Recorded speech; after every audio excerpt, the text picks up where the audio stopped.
नमस्कार दोस्तों, जय श्री कृष्णा।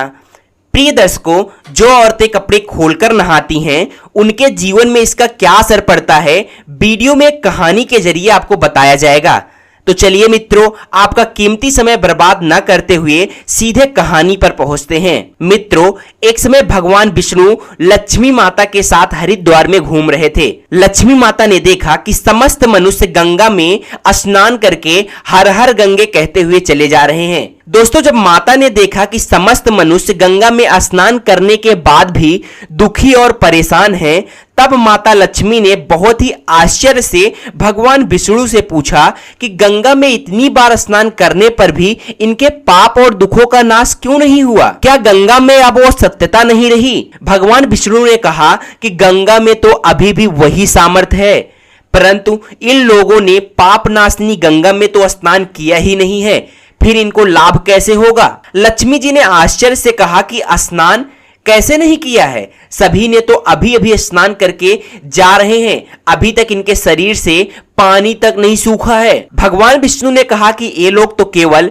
जल में डुबकी लगाकर आ रहे हैं, तुम्हें कल इसका रहस्य समझाऊंगा। और अगले दिन बहुत जोर से बरसात होने लगती है, गलियां कीचड़ से भरी रहती हैं और भगवान विष्णु ने लीला से एक वृद्ध रूप धारण कर लिया और एक गड्ढे में जाकर ऐसे गिर गए जैसे कोई मनुष्य चलते हुए उस गड्ढे में गिरा पड़ा हो और निकलने की चेष्टा कर रहा हो, लेकिन फिर भी निकल नहीं पा रहा हो। लक्ष्मी जी को उन्होंने यह समझाकर गड्ढे के पास बैठा दिया कि देखो, तुम लोगों को तेज तेज से पुकारती रहो कि मेरे वृद्ध पति अचानक से गड्ढे में गिरे पड़े हैं, कोई पुण्य आत्मा इन्हें निकाल कर उनके प्राण बचाइए और असहाय की सहायता करें। और भगवान विष्णु ने यह भी समझा दिया कि जब कोई गड्ढे में से मुझे निकालने के लिए तैयार हो जाए, तब इतना और कह देना कि मेरे पति बहुत ही ज्यादा निष्पाप हैं, इन्हें वही छुए जो खुद भी निष्पाप हो।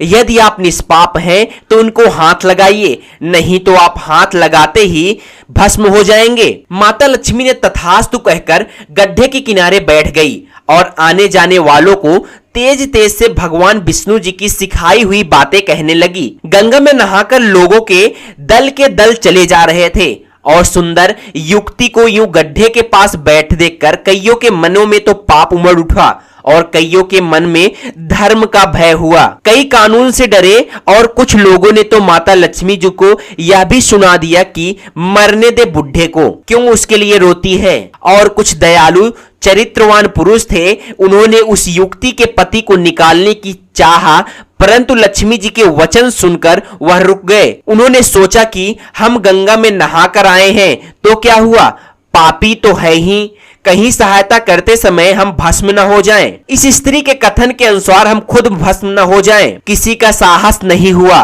सैकड़ों आए, सैकड़ों ने पूछा और चले गए। संध्या हो चली, तब भगवान विष्णु ने माता लक्ष्मी से कहा, देखा आया कोई सच्चे हृदय से गंगा में नहाने वाला। तब थोड़ी देर बाद एक जवान हाथ में लोटा लिए हर हर गंगे करते हुए आया। लक्ष्मी जी ने उससे भी वही बात कही। युवक का हृदय करुणा से भर आया। उसने भगवान विष्णु को निकालने की तैयारी की।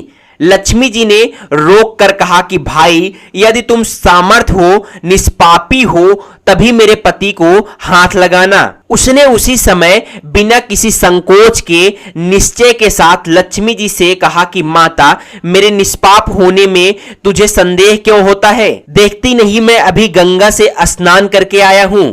भला गंगा में गोता लगाने के बाद भी कभी पाप रहते हैं? मैं अभी तुम्हारे पति को निकालता हूं। युवक ने लपाका मारकर बुढ़े को ऊपर उठा दिया। भगवान विष्णु और लक्ष्मी माता ने उसे अपना शिष्य समझकर अपनी असली स्वरूप प्रकट कर उसे दर्शन देकर तथास्तु किया। भगवान विष्णु जी ने माता लक्ष्मी से कहा कि इतने सारे लोगों ने गंगा में स्नान किया, लेकिन इस घटना के अनुसार जो लोग बिना श्रद्धा और विश्वास के केवल गंगा में स्नान करते हैं, उन्हें वास्तविक फल नहीं मिलता है। परंतु इसका यह मतलब नहीं है कि गंगा स्नान व्यर्थ जाता है। गंगा का स्नान बहुत पुण्य होता है। मित्रों, इस कहानी से हमको यह तात्पर्य मिलता है कि अगर आपके मन में सच्ची श्रद्धा है, सच्ची भक्ति है, तभी आप गंगा स्नान करने के लिए जाइए। अगर आपको यह कहानी पसंद आई हो तो हमारे इस चैनल को सब्सक्राइब कीजिएगा और ज्यादा से ज्यादा वीडियो को शेयर कीजिएगा।